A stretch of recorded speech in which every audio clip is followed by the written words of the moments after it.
Alors, Ramzi Kuroun est quelqu'un qui n'est pas connu du grand public. C'est plutôt un homme de l'ombre, et d'ailleurs qui aime rester dans l'ombre. C'est quelqu'un qui a été défini par l'Observateur récemment comme l'homme le plus influent de France. Quelqu'un qui a été décoré de la Légion d'honneur en 2015 par François Hollande, à la demande de Jean-Pierre Elkabbach, en présence de Nicolas Sarkozy, ce n'est pas rien. Après avoir été le collaborateur, et j'y reviendrai, de Dominique Strauss-Kahn, il est maintenant le porte-parole du groupe Lagardère, donc le numéro 2 du groupe Lagardère, un poste considérable.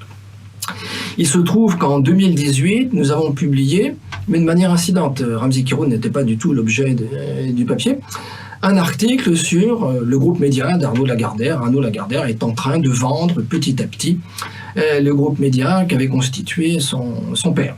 Et Arnaud Lagardère en a profité pour changer sa garde rapprochée, au profit d'une nouvelle garde, j'ouvre les guillemets, constituée en particulier par M. Ramzi Kuroun, ancien chauffeur de DSK et exécuteur des bases œuvres de DSK, dont les méthodes sont plus proches de celles du milieu que de celles d'HEC, fermez les guillemets.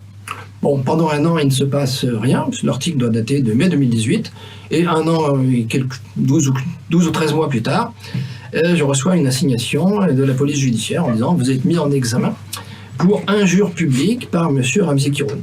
Alors, ce qui est intéressant, c'est que je suis mis en examen pour injure publique, mais pas pour diffamation. La nuance est intéressante.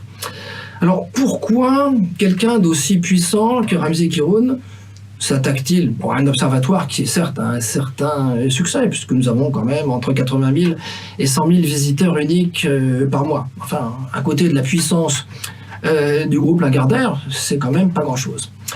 Eh bien, je crois parce que simplement, les puissants, ce que j'appellerais le monde libéral libertaire, supportent de moins en moins la contradiction.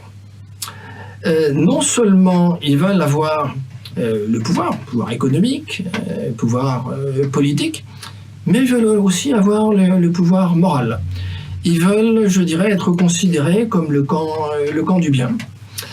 Et toute critique, même légère, on ne peut pas dire que nos propos étaient extrêmes, n'est plus tolérée.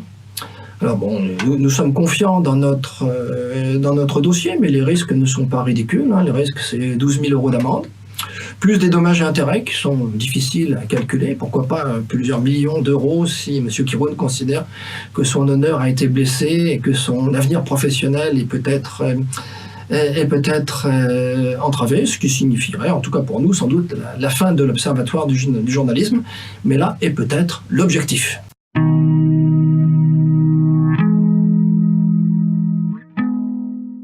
Donc l'assignation a été reçue en octobre 2019, donc il y a 2 mois maintenant, et nous passerons devant la 17e chambre du TGI de Paris, c'est donc la 17e chambre qui est en jeu, quelque part au cours de l'année 2020, sûrement pas au début de l'année, bon je dirais dans le courant de l'année 2020.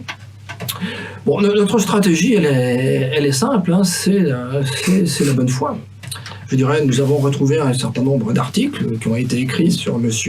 Kuroun, et qui laisseraient quand même indiquer, comment dirais-je, qu'effectivement, ces méthodes ne sont pas celles que l'on peut trouver dans le monde relativement policé de la politique ou de la publicité, ou même des médias.